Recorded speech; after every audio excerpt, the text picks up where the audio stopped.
হামের প্রকোপ নিয়ে আরো জানবো। রাজশাহী থেকে যুক্ত আছেন সহকর্মী শাখাওয়াত হোসেন। শাখাওয়াত, একটু জানাবেন, রাজশাহীতে তো 53 জনের মৃত্যুর খবর আমরা দেখলাম, তো হাসপাতালে যারা ভর্তি আছেন তারা আসলে পর্যাপ্ত চিকিৎসা পাচ্ছে কিনা?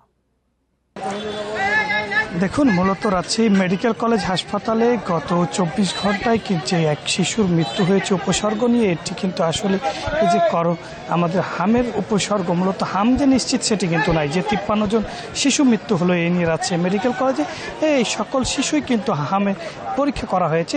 তাদের কারোই কিন্তু হামের যে মূল পরীক্ষা সেটি কিন্তু শনাক্ত করা হয়নি। ফলে যে এইসব শিশুগুলো তারা কিন্তু যে রাজশাহী মেডিকেল কলেজ হাসপাতালে যে চিকিৎসা নিচ্ছেন, তারা যেমন একদিক ট্রিটমেন্ট নিচ্ছেন, তারা সবাই কিন্তু যে হামে মৃত্যু হয়েছে এমনটি কিন্তু না। তাদের বিভিন্ন রোগ হোক বা অন্যান্য যে সমস্যা, নিউমোনিয়া, ঠান্ডা জ্বর বা অন্য সমস্যা, সেগুলোতে কিন্তু মৃত্যু হয়েছে এমনটি জানিয়েছেন হাসপাতাল কর্তৃপক্ষ।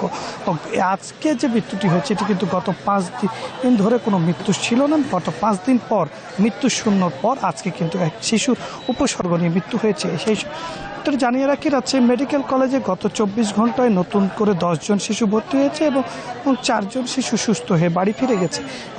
বর্তমানে রাজশাহী মেডিকেল কলেজ হাসপাতালে ভর্তি রয়েছে 144 জন শিশু এবং এই চলতি মৌসুমে হামের উপসর্গ নিয়ে চিকিৎসা নিয়েছে 786 জন শিশু। এদের মধ্যে 53 জন শিশুর মৃত্যু হয়েছে এবং সুস্থ হয়ে বাড়ি ফিরে গেছে 589 জন শিশু। এদিকে যদি বলা চলে, রাজশাহী জেলায় 141 জনের নমুনা পরীক্ষা করে 26 জনের হাম শনাক্ত হয়েছে।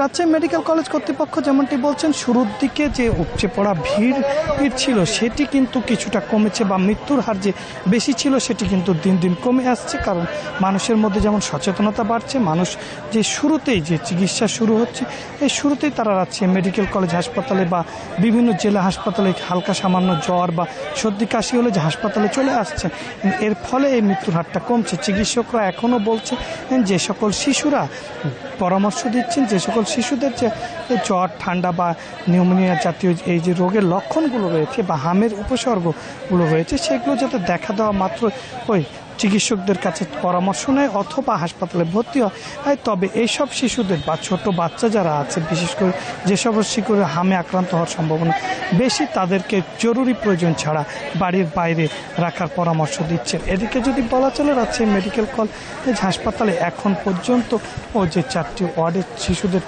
চিকিৎসা দেওয়া হচ্ছে, প্রতিগুলোই উপচে পড়া ভিড়। বিশেষ করে এসব শিশুর যে ভিতরে বা বাইরে, যে বিশেষ করে যে কর্নার পর্যন্ত, এমনকি বারান্দা পর্যন্ত ট্রিটমেন্ট চলছে। ফলে যে শিশুদের যে অবস্থান সেটি কিন্তু যে তারা একদিকে যেমন চিকিৎসা নিচ্ছেন, তেমন ভোগান্তি হচ্ছে এবং হাসপাতালে যে ব্যবস্থাপনা সেটিও কিন্তু হিমশিম খাচ্ছে এখানকার চিকিৎসকরা। এই ছিল রাজশাহী থেকে হামের সর্বশেষ পরিস্থিতি। রাজশাহী থেকে জানাচ্ছিলেন সহকর্মী শাখাওয়াত হোসেন।